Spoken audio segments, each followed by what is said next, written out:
Okay.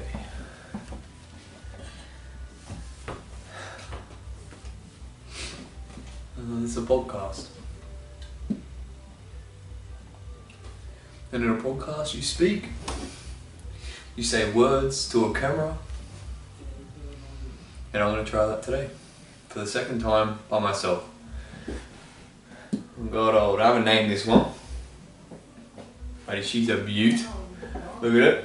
Pulled it out between a house and asbestos shed and a fence. It'd been growing in there for decades. Growing upwards for the sun, went all gangly, and I've potted it. There's some fresh life there, I'm not sure if you can see that. Old classic hitters here. And this is blast off in terms of where the mind will go when you let it wander and you speak out loud. I've been finding it interesting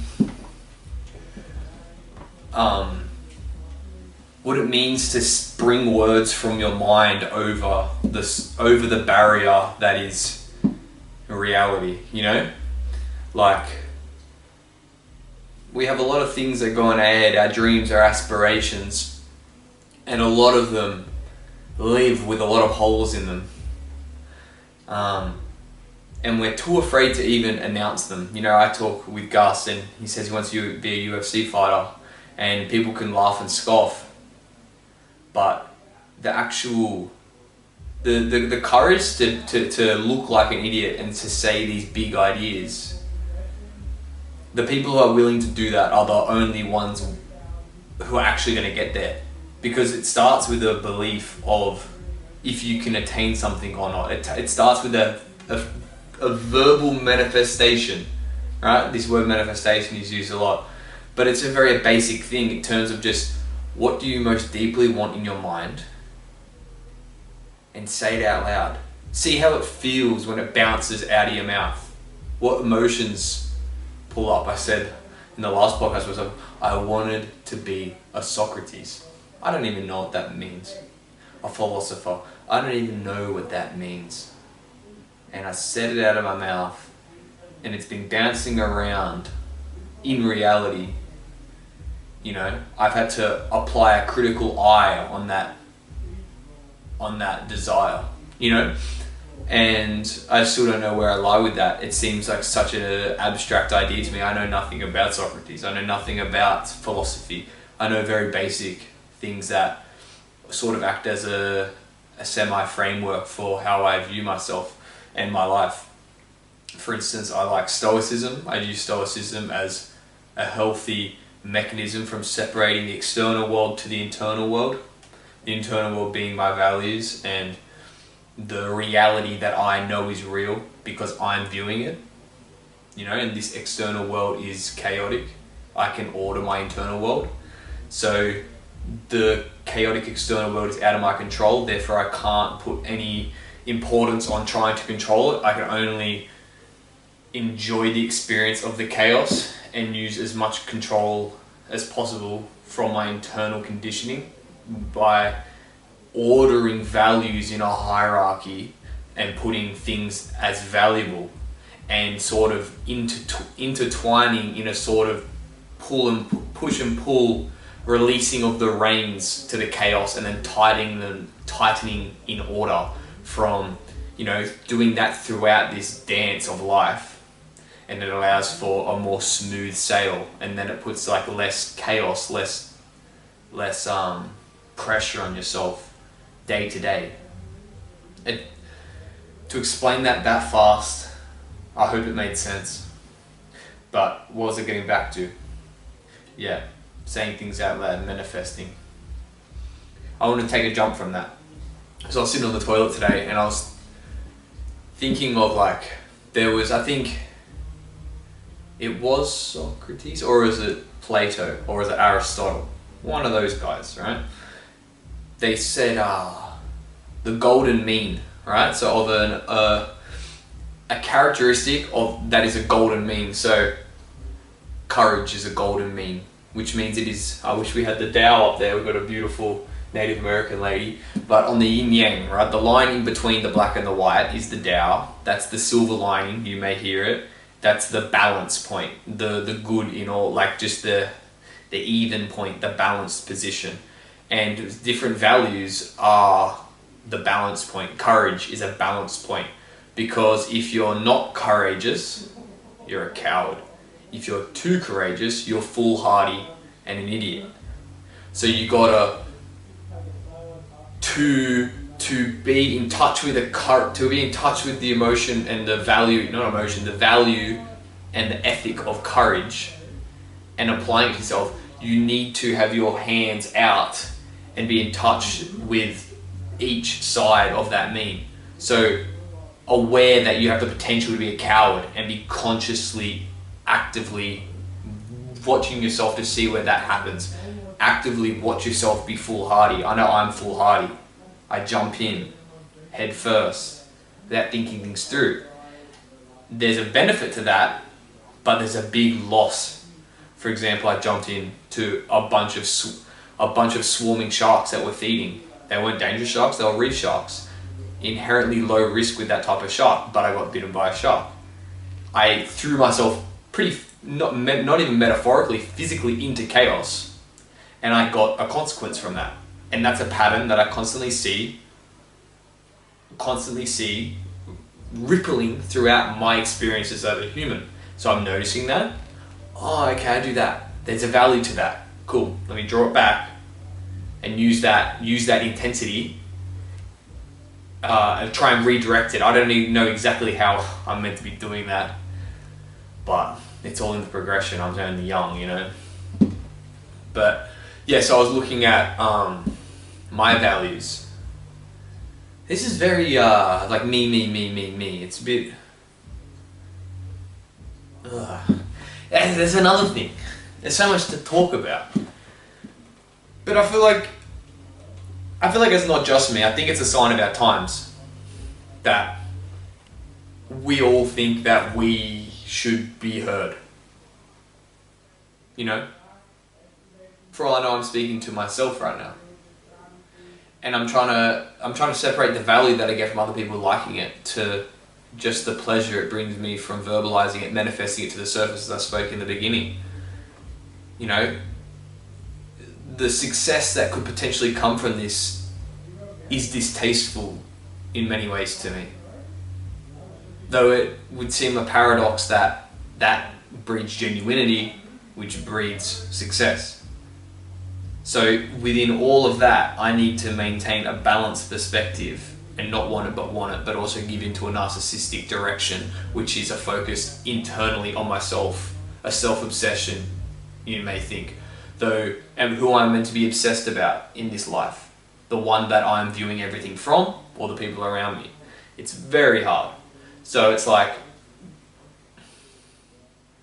yeah, it's like self-development. When is it like masturbation for the self? You know what I mean? When I've got to be conscious that I'm externalizing and helping people and being a good person to the world around me and providing value to the world around me, rather than constantly writing in my journal, you know, doing this intellectual masturbation circle with myself.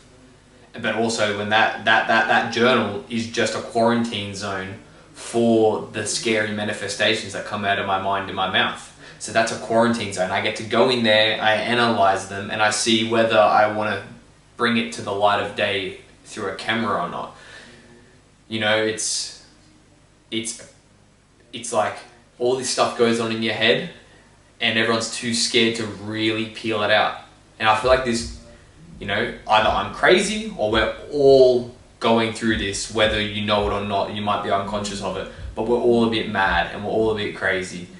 And it's like, is it foolhardiness to go in that, or is it courage? You know, who knows?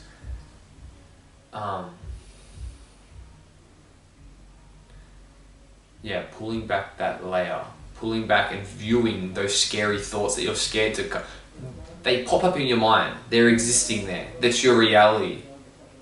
But it's a different reality to the one out here. And for whatever reason, we gotta question, what is that fear of bringing that across through the barrier? You know? Because the reality of your mind into the world is a barrier. And you have, as the biggest power you have as an individual, I don't know, this sounds preachy, I'm so self-conscious about the way I appear, but the power we have is to decide what we bring over from that barrier. And that's why I think that, you know, these scary thoughts you shouldn't just be bringing over willy-nilly. That journal is literally a quarantine zone. Those pages are where you can go, all right, what is this? Because you're not guaranteed, they're not diamonds, you know, it's not valuable. Some of it needs to be condensed, some of it needs to be drawn out, viewed at a different direction, allowed to bounce out into your brain and for you to question, oh my God, that actually is me. And then the emotion needs to seep out of that and you need to view it from a different perspective later. I think that's extremely valuable. And so to bring another layer on top of this thing that is the barrier of reality of our lives, like we have the internal life, the barrier between the internal life and the external life, you know, the filter for our minds is the ego, what we are, the thing that we think we are, sits on that wall, that castle, and it just sits there and observes both sides, and it actively curates what the external feeds to it, and it pulls across out of this infinite reality that is the life behind our eyes.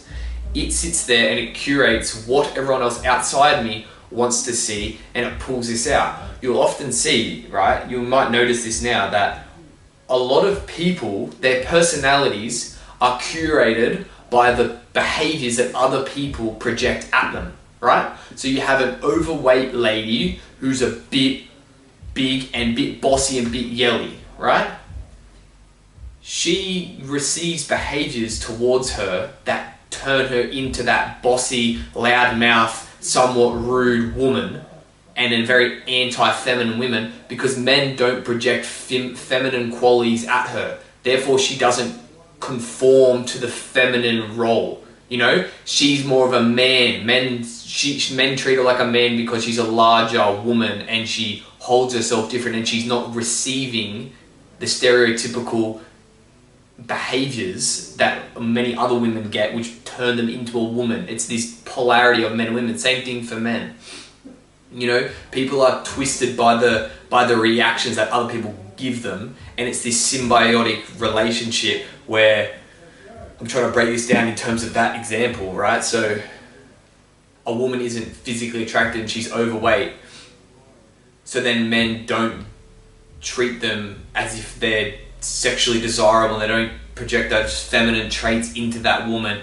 Therefore, she never learns how to provide that feminine backboard for that stuff to bounce back off of for the men to get what they want, in order to create the cycle of that feminine masculine dynamic, right? So men don't project that feminine vibe into them, they project the masculine vibe into them because they're not attracted to them. Then they, in order to maintain an ability to exist as an individual, they project back that masculine vibe back, and then they're a bit more abrasive and aggressive. They're more masculine because they're not being given the ability to accentuate those feminine characteristics.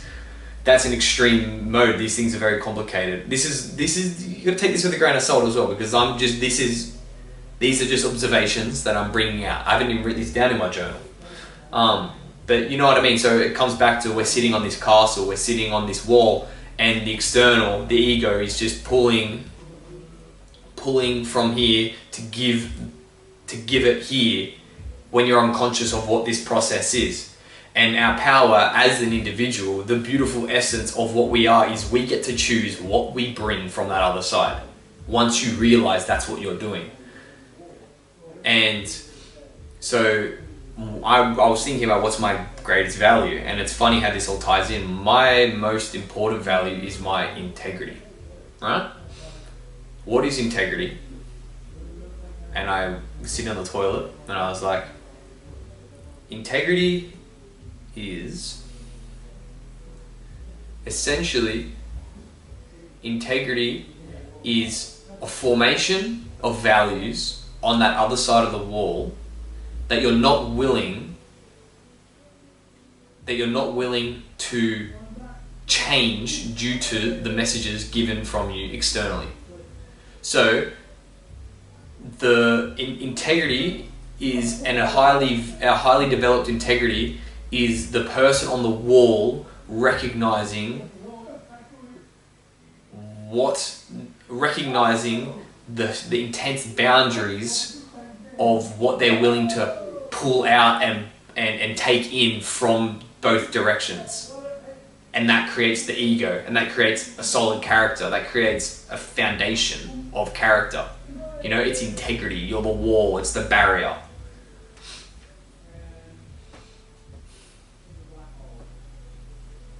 Like, it's hard to...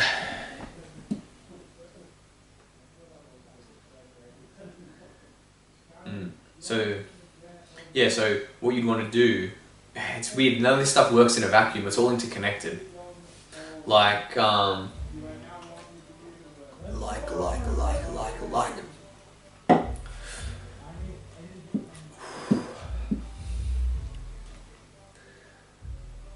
Right, so integrity, I said right. Integrity is the wall. And it's interesting when we talk about how there's infinity behind the eyes. You know, you can really manifest whatever you want out of this, but you're sort of constricted in the beginning. I hope you can hear that. They're playing medieval music. Respect. It's beautiful, actually. It might actually do me well.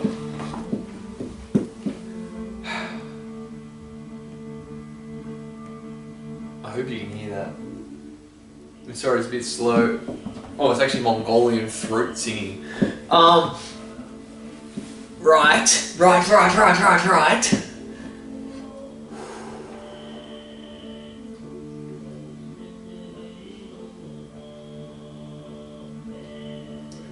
a mind blank. I don't know where to go from here. And I'm wondering what that means. Why I've got a mind blank right now. You know, your mind ticks over. I think this is working through it as I speak, but my mind ticks over 24/7. I don't get a mind blank when I'm just living my life. Though, for whatever reason, something has happened right now for me to cause a mind blank. Am I on the extremity of my ability to speak and to, you know, actualize abstract ideas? Is that where I'm at? And I'm really pushing the boundaries on that? Verbalizing it? It's very hard to verbalize these ideas because they float around your head for so long.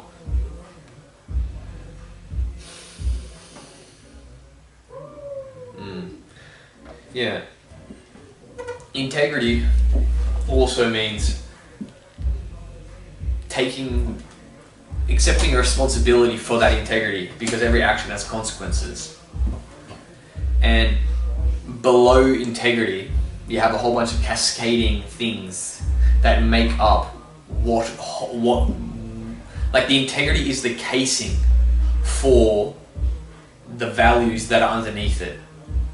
And it's a paradox in how they value themselves, because without the cascading values, integrity means nothing. But the integrity has to be at the top, so it enforces all those cascading values. And physically writing down, verbalizing, manifesting those values is an intensely important task to do. Maybe not for everyone, but for people who this may resonate to, I think you should. But it also comes back to not everyone's built the same. So not everyone will resonate to what I'm saying. Not everyone likes it. Not everyone wants to exist in this thought area. You know, it's some people are more physical, some people are sensual. You know, they want to, you know, doing things, objects like that. For whatever reason, I find extreme value in ideas and trying to create original ideas, which is pretty much impossible. Because then, yeah, right? It's when you think about what you say all the time and the knowledge that you have in your own ideas, a majority of that is literally hearing it from somewhere else and then just having an ability to repeat it in a nice way. And that's called intelligence. Like, even half the ideas I've said are from way smarter people from thousands of years ago who've told this, and then I act them out. There may be a sort of intelligence in the ability to exercise those ideas, but in terms of ideas themselves and what I value, I'm essentially repeating ideas of other people over thousands of years and that have come out of a bunch, hundreds and hundreds and hundreds of mouths. Which is exactly what I'm saying, has come out of hundreds and hundreds and hundreds of mouths. And then we say, oh, that's smart.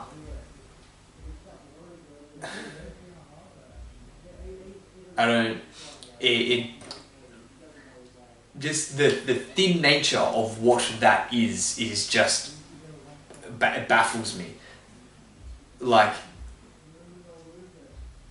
the thin nature of most of all this it just baffles me.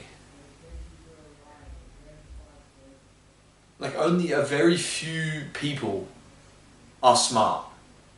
Everyone else seems to just copy what the smart people are saying. But then there's a whole tier of people who are smart, who are just saying what other people have said. They're experts in the field. You know, maybe they haven't done... It's like... Yes, where do we where's the distinction between real intelligence and non-intelligence? I feel like real intelligence is originality, which is the hardest thing. Have an original thought, like, good luck. Say something that no one else has said. Good luck. Alright. Okay, that's just that's coming from my own preconception of what I would define as intelligence. Intelligence, pushing the boundaries, pulling an authentic idea out of chaos into order. You know, that rim, going beyond the boundaries of what we already know, and that's my idea of that's my idea of intelligence, which goes to tell you something about what I desire in life. It's quite interesting. Someone else could say, see, that's me locked into my paradigm of thinking. That whole explanation just then is there's a bit of ignorance in that. Because you have someone who goes, what do you mean? You have engineers using already known methods and building hospitals for people and exercising maths and exercising physics in order to build hospitals to help people, in order to expand the human race and provide homes which will create more people to expand our abundance. Is that dumb? Would you consider those people smart? So obviously you consider them smart, but for whatever reason, just then I was locked into not seeing them as smart. Which is interesting. You know, why is it not smart to exist within the boundaries of what we know? There's a somewhat of an explorer in my head that wants to be outside of that order, which may tie into my foolhardiness. Let's take a side step. Let's go in another direction. There was a lot of pauses just then, which... balls, it is what it is. How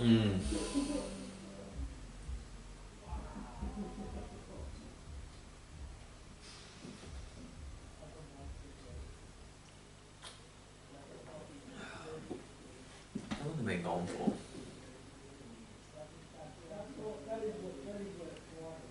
24 minutes, eh? Hope this is watchable. But then again, I'm allowing audience to influence.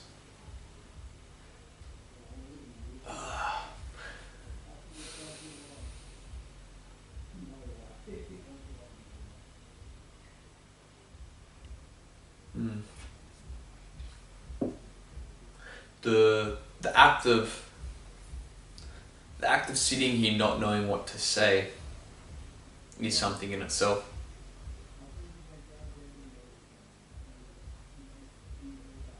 Like right now, as you observe me, I don't know where to go. And I have an ability to just wait and allow a path to go forward. It's like being aware of the process of what's happening right now. And I'm afraid it's going to trail off in this pathway that I'm currently, there's a pathway of just observing the current existence. And when does that dry up? Does it ever dry up? Because then I eventually have to go back into mine and see where I'm at right now. Because I'm currently not in touch with my present mind. I'm running along a track that is a thought that will come to an end and then it'll lead somewhere else. And who knows how long that track will end, In essence, I'm in a thought loop. I'm brought away from the present. My mind is feeding me thoughts for me to say out of my mouth, and it's going to continue until I come back to the center line, which is my reflective mind, which is right here. And I don't know where to go from here. This is what? Is this presence? Am I present right now? Is it pure presence that I'm experiencing, just existing within these thoughts? But I'm not comfortable to sit in that right now because there's a camera on me trying to drag me faster than my mind currently wants to go.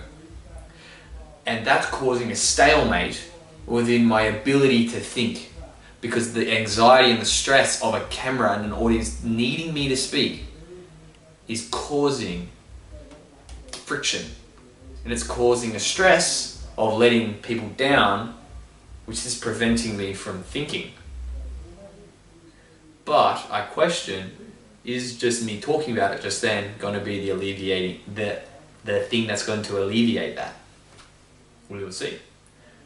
Because if it does, this thought loop's going to end, then I'm going to go into something else, and I probably won't get stuck again, hopefully. So we'll see.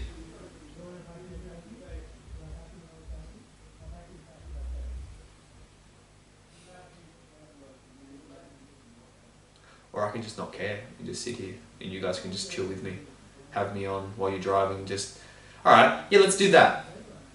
You're listening right now? I'm going to walk you through just a bit of silence, and I'm going to try and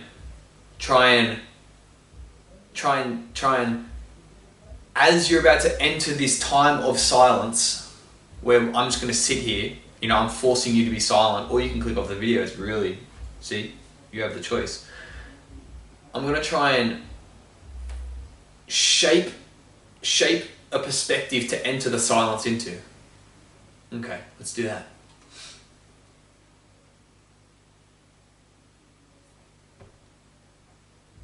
There's this thing called the singularity, right? And it's hypothesized to happen between around 2030, 2045, 2060, around there, right? And what that means is the singularity is a point of exponential growth where human civilization will create an AI which will be as intelligent as a human being and will have the ability to think new knowledge. And that AI can be copied 1,000,000 times, 1,000,000,000 times, 1,000,000,000,000 times, all exact copies, as if my brain was right next to me.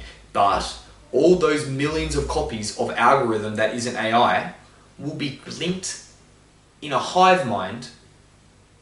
Not like they're all one mind, they all have the same intelligence. It's all exponential intelligence connected in a hive mind in the cloud that will then communicate to each other instantly all the new information they're going to receive, and they're going to trade all that information instantly in a network that is going to, alright, we've improved on cybernetics. And this cybernetics will improve our bioengineering and our gene evolution. Boom, we apply it to that. And then this gene evolution gets smarter. It applies to making smarter AI. Boom, this makes smarter humans. This makes smarter humans. And it's this spiraling, this spiraling upwards event of pillars falling on each other to build each other up at an exponential rate, which will be almost imperceivable for humans, which will create a completely new reality, right?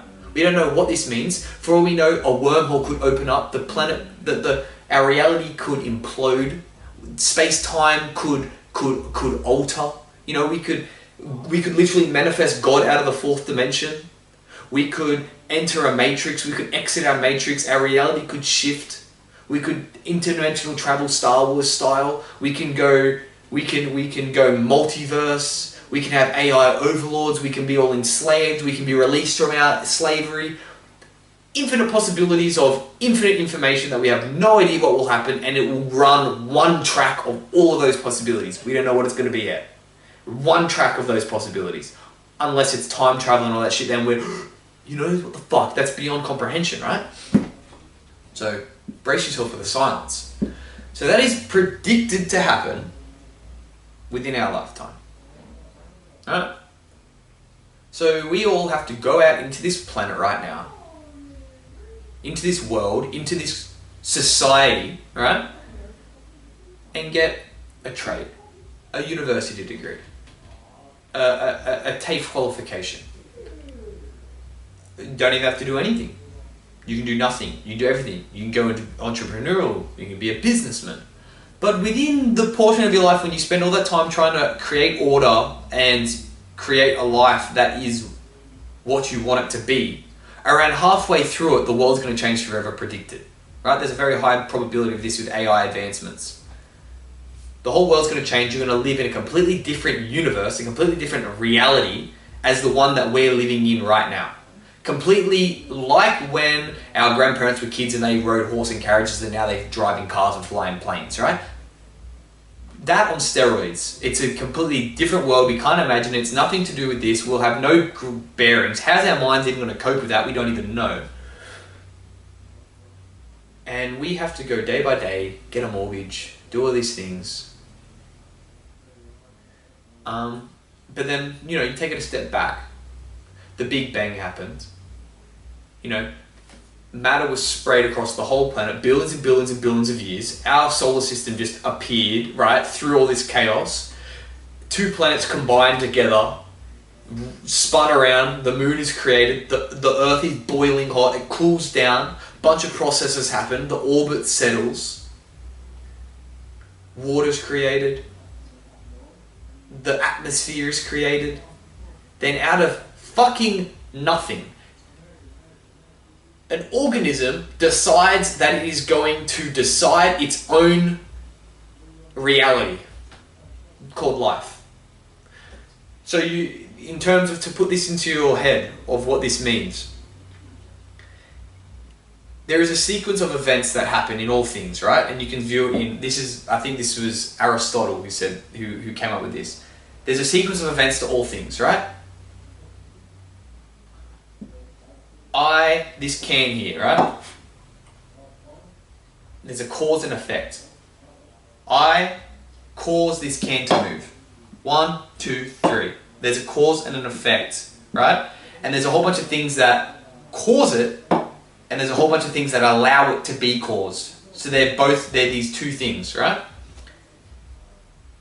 And there's, what is it? I'm going so close to where I can even compute. I might not be able to compute this, like be able to explain this. But there's a term of it's a cyclic explanation. Far out. I wish I knew this in more depth. But essentially, life decides its own set of rules. So it is something, it is an object through somehow, okay, so for this can to exist and for it to do things, it has a cause for it to affect. But the effects are all external, right? For this can to move, the external world has to affect it. For a plant though, a plant exists, and for it to grow, it applies an external force, internalizes it, and then affects it through its own being, an extra step in the process. And that just happened somehow. That's life. It just happened. Life is an object causing its own effects through a leverage of the external effects. And then mutations of evolution is the plant slightly changing the effects, and the external causing a slight change of those effects. And then bacteria is formed, things grow, this whole planet is created, the oceans fill up with life, plant life begins, dinosaurs, boom, Ice Age, boom, human civilization, we go from apes into humans, into civilizations, the Stone Age, the Bronze Age, the Egyptians built the pyramids. Who was it? Oh, the pharaoh. Was it Aphrodite's? No. Whatever.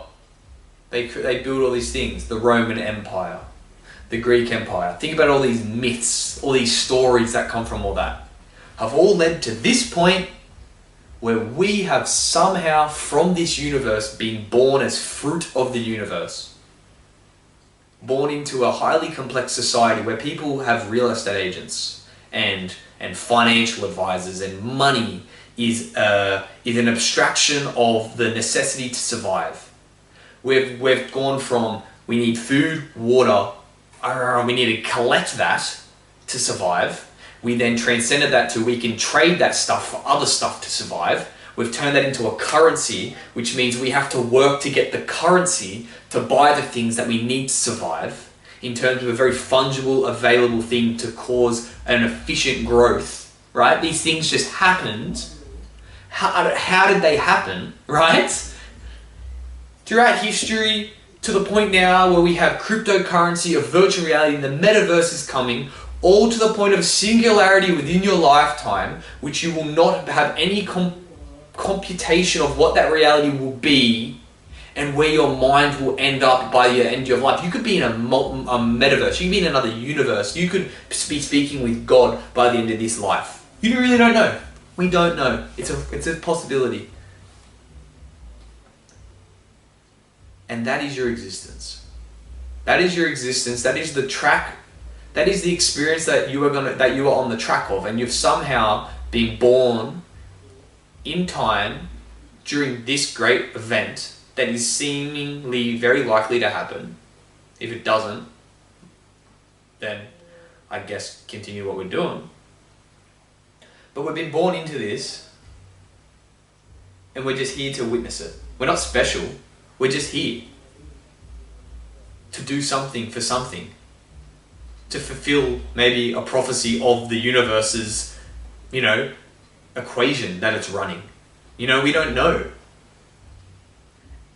And I'm a human being, sitting here, you're a human being who have decided to watch this for some reason, because you probably know me on some respect, and who am I to you? You know nothing about me really. But you've chosen to watch this. Why? Who knows? What does that mean? Okay.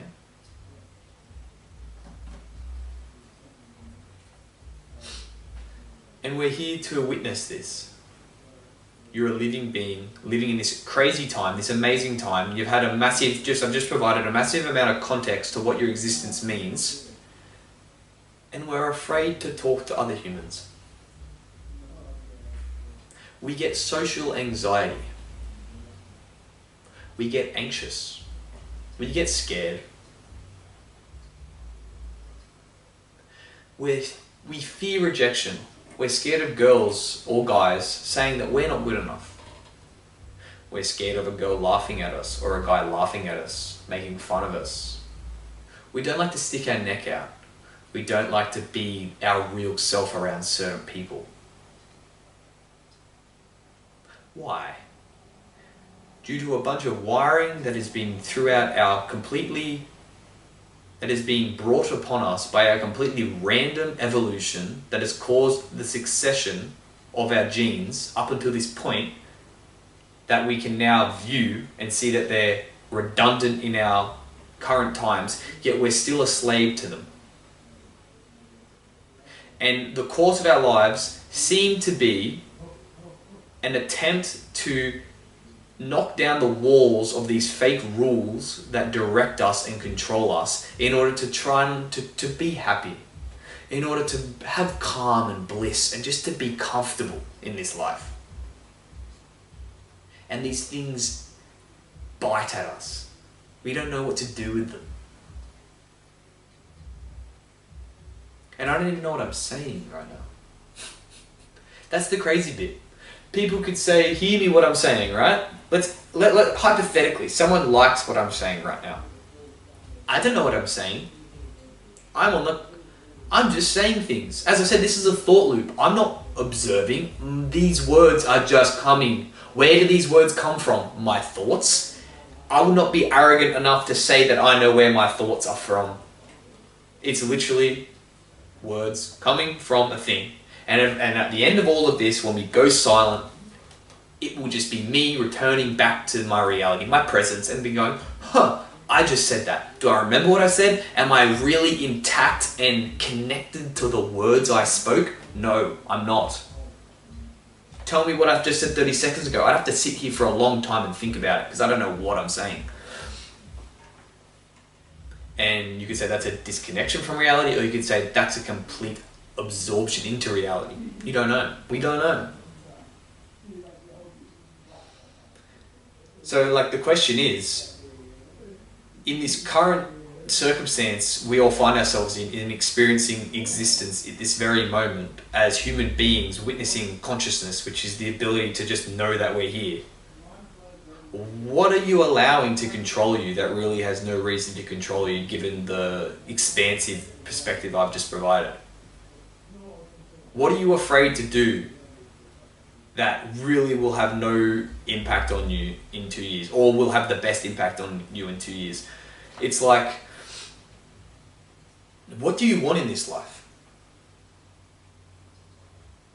Because you're the one who has to go get it, and you have a whole bunch of things, you have a whole bunch of thoughts, a whole bunch of stuff in your head that's telling you that you shouldn't go get it, or it's preventing you from go getting it. And in a kind of freeing but depressing way, it doesn't mean anything. So why don't you just do it? And I can apply this to myself a lot. And I'll probably go and do something after this podcast. But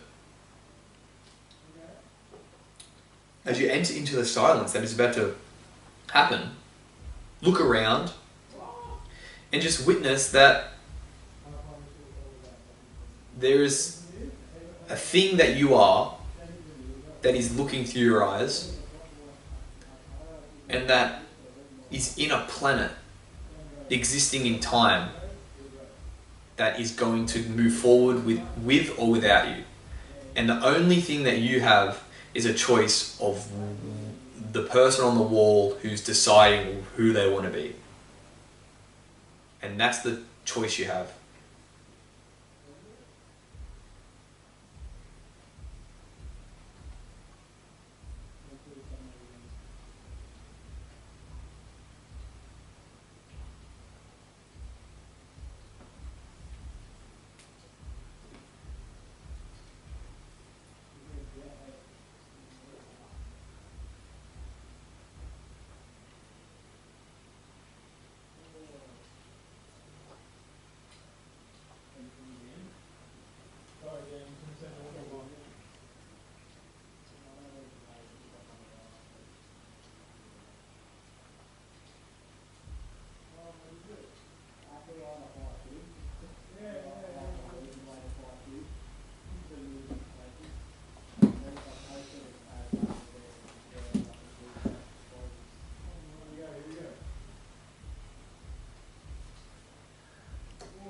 question what I'm gonna do.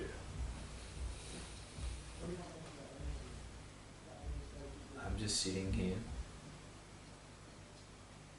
doing something that leads to nothing.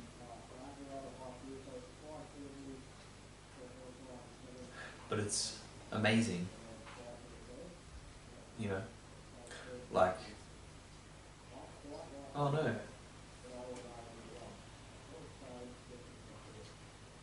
Am I back? Oh, that sucks, hopefully. I wonder why that stopped.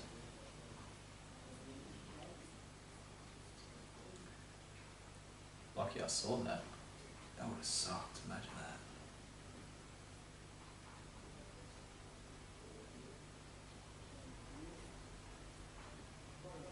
Right, hold on.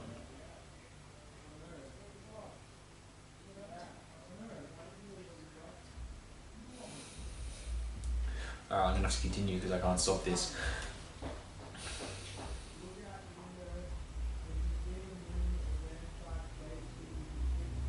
Yeah, I don't know. They say you should be okay with not knowing. Who's they? A bunch of people have said it. Who believe it. That's gonna be a get on my nerves, man. This isn't tracking. Come on, get on my nerves. Track, come on, let's go. Oh, now it's back to the start. Hell yeah. Alright, come on. I guess I gotta trust. I gotta have faith, you know? I'm gonna go religious. Gotta have faith.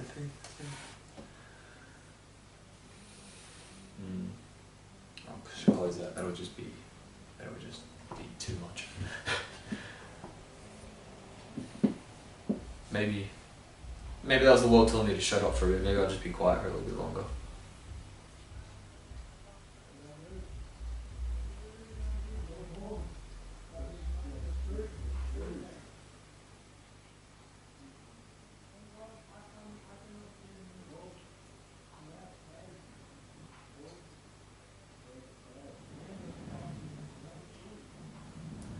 Okay.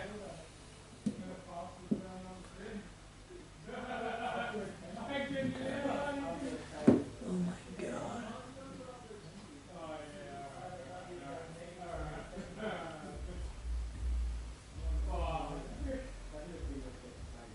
Oh man.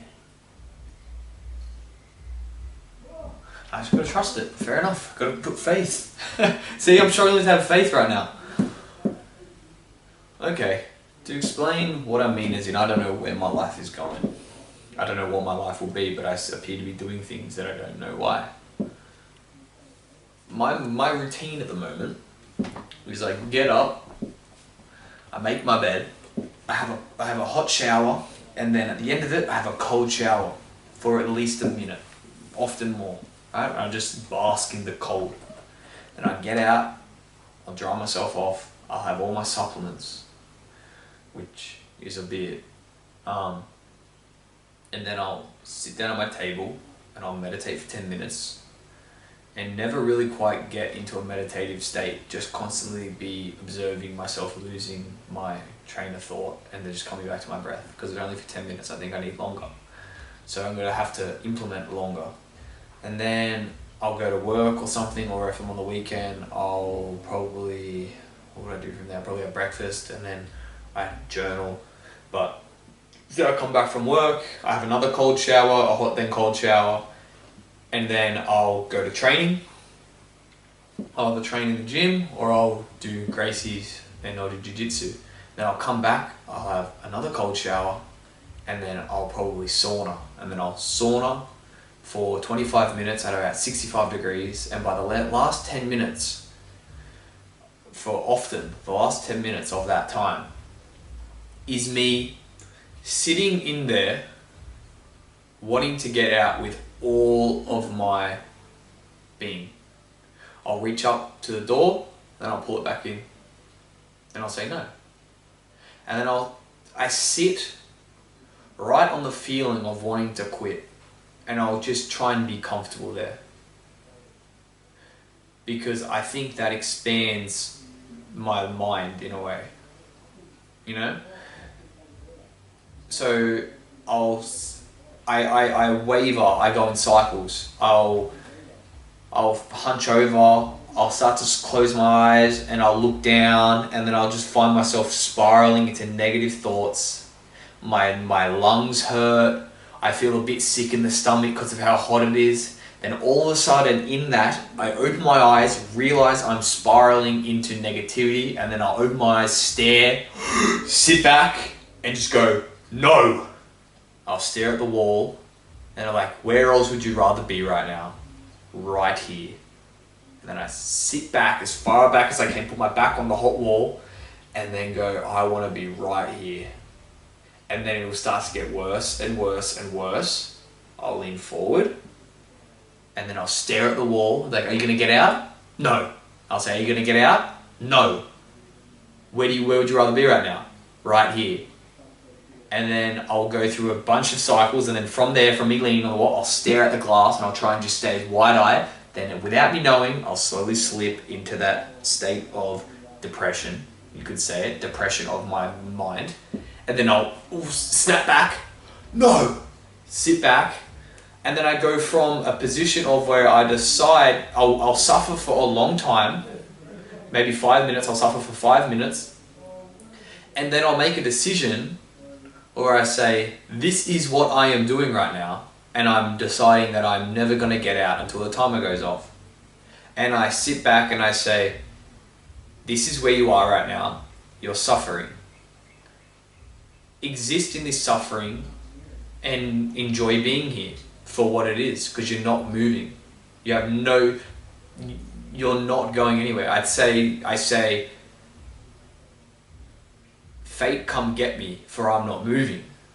You know, I'm gonna have to pass out and fall through that door, or someone's gonna have to open the door and drag me out, because I've decided that I am digging my heels in and just putting up with this suffering. And in the last 2 minutes, I am there just going, I want to get out, I want to get out, I want to get out, counting down from 5 over and over and over again. Just dying, and staring at the wall, just a complete ape. There's no thought at that point. It is complete immersion in the suffering and just breath. And then the ding, ding, ding starts, and that's my timer going off. And throughout that time, often, I don't concentrate on setting my timer, but I know I do. But my mind, a little seed sprouts of doubt saying, what if you didn't set your timer? You didn't set your timer, man. You got to open that door and get that fresh air. Get that fresh air. You need it. But you're not doing it for that. You're doing it just to make sure you're on the right path. But I know I set that timer. I know I wouldn't get in there if I didn't set the timer. Why would I get in if I didn't set the timer? But I tell myself, check it out. And then as that suffering increases, that bruise in you, and you just got to smack it down and say that's not true, and that's when the fate come get me, for I'm not moving comes in. Because if you're in there for an hour, you got to hope someone's going to come looking, or you might pass out and fall through the glass, and at that point you've completed your journey because you push it to as far as you can. And if you pass out as you open the door, you're probably going to wake up, it's going to be cold tiles, you know what I mean? You got to hope that's going to happen. And so then that ding dong goes off, you come out, and then I feel this rush through my head, and I'm not in the present yet. I'm in my head, just completely in my head, witnessing what's happening. And then I go to the pool, and I jump in the pool, and I meditate under the water, and I realize the calmness and the cold on my body, and I have an intense state of bliss. And I go back in the shower, a hot shower, then a cold shower, and then I'll dry off and I'll hang out with the boys, or I'll watch YouTube, or I'll try and read, which has been horrible, or I'll do this, which is what I did. I've just come from the sauna, the pool, the shower, now I'm here. And I do this, the cold shower and the sauna, intentionally to force myself to face something I don't want to do. Intentional adversity, intentional suffering, that I'm choosing to enjoy and I'm choosing to inflict on myself in order to program a response in me that likes adversity, to program a mindset that seeks out challenge and that wants the great feeling after it's done. Because after I get out of that cold shower and it sucked, I feel alive, I feel amazing, I'm so glad I did that. Because the person who I am when I'm getting in that warm shower and is afraid or like shows trepidation to turn those knobs and to make it cold, that's the lowest part of myself. That is the lazy, that is the person who I don't want to be. Because that's the person who's afraid to face that pain. And then I face the pain or the suffering or the cold, the uncomfortability. It's not always pain. It's not pain, it's suffering. It's a different thing. It doesn't hurt. It just emotionally is treacherous. It just sucks, you know? And the person you are after willfully putting yourself through that, pushing yourself beyond where you thought you could go, and then coming through the other side, the feeling, those endorphins, the dopamine that gets put in your brain is a reaction due to the suffering that you've just deposited in the bank of life, and you've got it back. And I think that behavior that I'm training has a ripple effect out into my existence, where it comes into my mindset in how I'm going to approach my life. And I'm going to see adversity and go, oh, I know that in these other events where adversity has faced me, if I really try my hardest, the best will happen and I'll feel great after it. And that's just that training of the brain. But I don't know why I have the desire to do that. I do it. Harry does it. Look at this guy, he's doing it. Good for him. But why does he do it? Why does he have that desire? Why was he born with the desire to do that? Why does this guy, this human being, born on this planet, who I am observing his existence of, right? This gets third person, it gets a bit spooky. But you can do this to yourself as well. If I was anyone else, I'd be doing this too. I'm trying to view myself from a third person. I walk through a bunch of scenarios that are doing something for me, for something that I value, but I don't know why I even value those things. These things are instilled in me, which is going to lead to a certain progression of my life because I do these things, which will cause my future. But I'm not 100% aware of why I'm doing these things in the present. So I'm just a leaf in the wind. I don't know what I'm doing, yet I have a vague thought of this, of why I'm doing it. And that's where it comes back to the integrity thing. The man on the wall most of the time has no idea what he's even doing. So it really throws so many holes in that whole integrity thing. It gets so complicated. Because I've been born with a preconception into valuing integrity and applying it to my life. The reason of why I've done that is so beyond my actual free will of doing that. It's fate. It's an inevitability of me to do this. And for someone to watch this and to apply it to themselves, you have a preconception to viewing that as valuable due to the experiences around you, and then you implement it. So you yourself have no even full consciousness of why you do the things you do, just like me sitting here speaking. I don't know why I feel like I even have the confidence to speak to people like this. Why I even have the confidence to think that there's any value in what I'm saying. Or the thought of, that.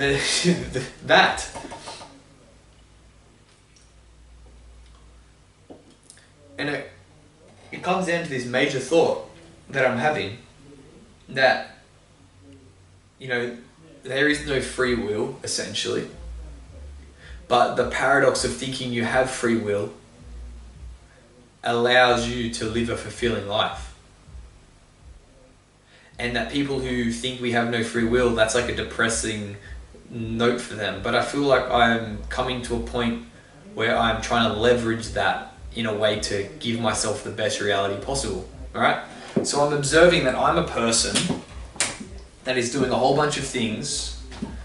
I'm a person who's doing a whole bunch of things for reasons that I know nothing of, and I'm a consciousness experiencing the life of myself doing these things, because I don't even know what I am really. Me as Harry Stretton is just a net of relationships and culture and family, friends, networks, my genetic makeup, my mental predispositions, my childhood, all combined into a netting that makes up my ego that I call Harry Stretton. It's not a real thing. I'm just like a cow that has no identity in itself. It's literally just experiencing its life. I am that, a human being experiencing its life. Though through evolution and through all these things, we've connected all these things. Humans have created this construct called an identity, an individual being, right? Which is true in itself, but it's not as it's not as far forward as we see it. So from that perspective, I'm just a human.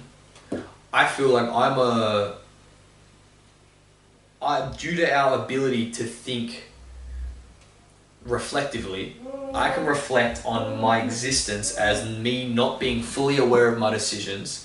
Therefore, I'm a human witnessing another human's walk through life. That's how I see myself. And due to the apparent nature of the fourth dimension existing, I feel like this life is already game, set, match. Due to the fourth dimension, the past is happening as we speak, the present right now is happening as we speak, and the future is happening as we speak. And have already happened, and has happened, and is gonna happen. It's all the same thing because that is the fourth dimension. And we as humans exist on the third dimension. So my existence is trapped between this very moment that we're sharing right now. That's it. That moment that happens right before, that moment that's happened right before this click, the initiation of when you hear this sound is there and gone in an instant, and that is where you're trapped upon. This fragment of reality. That's it. We're here, moving through it, right? And we have this illusion like we are in control of that track, but we're not. Because the fourth dimension is a reality. It's already happened. It's boom, gone, game, set, match. Our lives are just a node in the infinite existence, in the infinity of this universe and the many other universes that are said to exist. So, I have no, let me make sure this is on,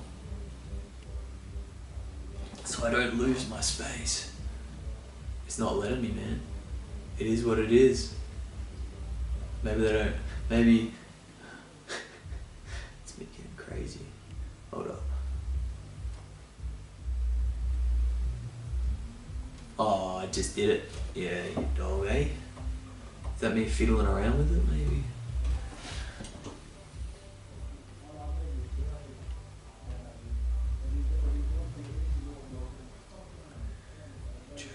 Alright, let's continue.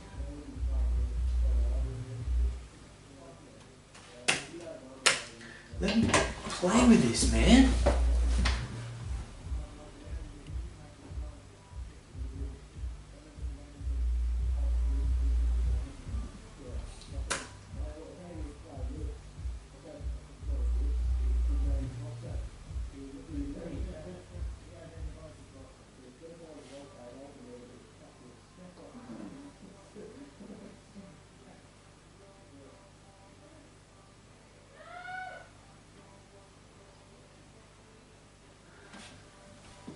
Alright, come on. Yes, alright, we're back. This is going to be an absolute fuck around. But I'm tracking it. Oh, nice, I'm tracking it. Alright, this is going to be a fuck around to edit, but it'll happen, alright? Where was I?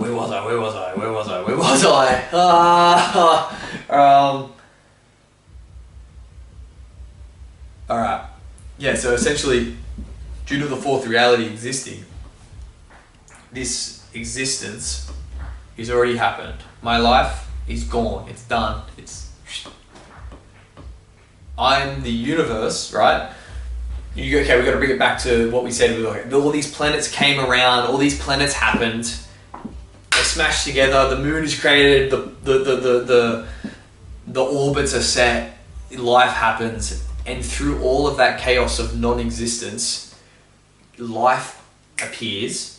It develops, It then develops a creature that has the ability to reflect on its own existence. So essentially we are the fruits of the universe, the babies of the universe, which is consciousness, viewing its existence through a node called a human. A fraction of that universe is seeing itself through the lens of an ego, which the ego is just the fabric of human society. I hope you follow. So due to that ability of just the universe witnessing itself, I am the universe as the whole, just the same as this tree. I've come from the same thing. This tree is made from stars, just like I'm made from stars. Right? Just like this table is being harvested from a tree, just like all this stuff is just atoms, I am just atoms, and the atoms are the universe. And the universe is not inherently conscious, but it is because I am conscious, and just like you are conscious. So I'm just the universe witnessing itself through a human being through the lens of an ego called a Harry Stretton. Right? Let's get squirrely. So, and due to the fact that this reality has already happened,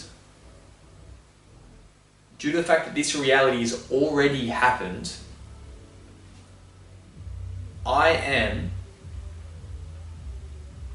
dead, alive, and living at the same time, simply witnessing it as the universe. And I can abstract and just observe from a third person of what this life currently is. And through the observation that my life has already happened and that I'm already dead, I can then leverage, hold on, let me align my thoughts right now. I then have the freedom to live any life I want because I'm aware that it's already happened in the oddest way possible. I'm trying to really articulate this. This will take some time for me to truly articulate, and there'll probably be some massive holes in this, and if there's a massive hole in this, it'll be interesting to see how I manage with this. But I need a wee, don't worry, I'll be back.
Probably have to cut that.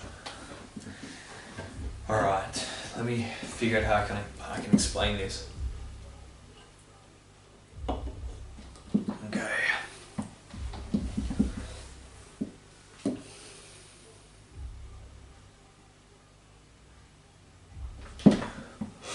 All right. I'm wigging about how I'm going to edit this because that little pause caused an issue, but it'll work because at least we got the audio. The audio is the most important part.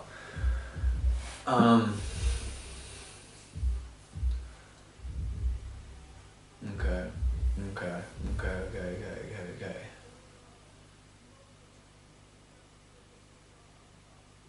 Okay, it comes back to the manifestation thing of like saying words out loud, and the fact that you believe you can do something opens up you the possibility of that ever happening. Because if you never think that you can do it, it will never happen for you. So never even beginning the thought of thinking something is possible, it'll never be possible. And What I'm saying is that... Oh, what am I saying?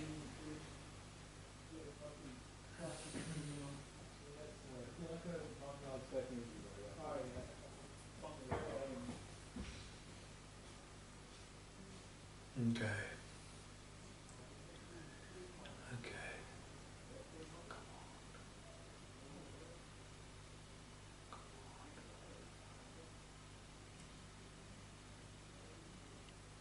I've said it before, I said it so articulately. I articulated it so well last night, or the night before.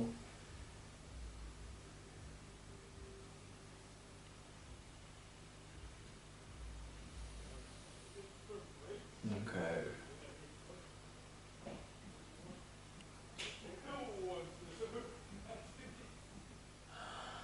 Okay, it comes something to do with something not being logical. It's like I've forgotten it. It's crazy. It's like I've forgotten it. Okay, something not being logical. Oop. Oop.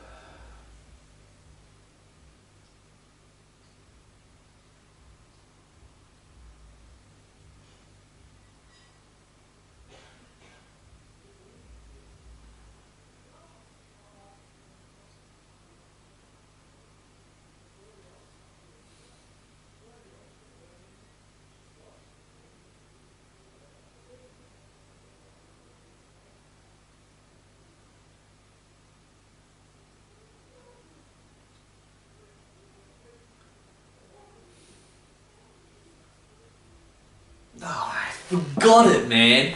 You're kidding. Oh, wow. It's been snatched right out of my brain. How did I forget an idea that was so intense? It is what it is, man. It is what it is. It'll probably come back to me. That was leading to a massive crescendo, and I forgot the crescendo. How on earth do I forget the main point of my entire discussion today? That's funny. Well, we have to watch the next episode, I guess.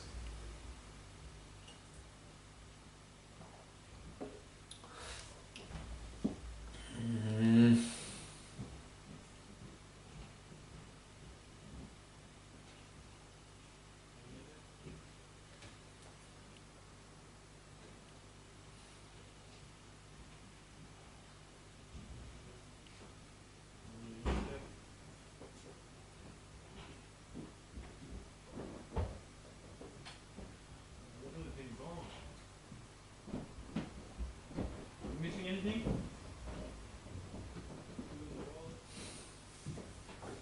So we're gonna come back.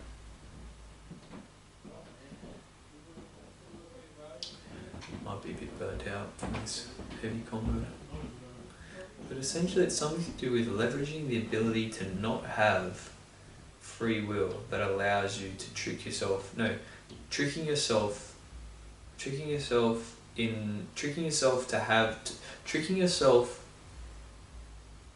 Okay, no. It's living in between, just like the golden ratio, the golden mean, living in between the belief of we have no free will and we have free will creates this really odd place where you are witnessing, you can sort of direct. Oh, I said it so well the other night. To explain this, I need to say things before it, but I forgot exactly what I need to say before it. Oh my goodness.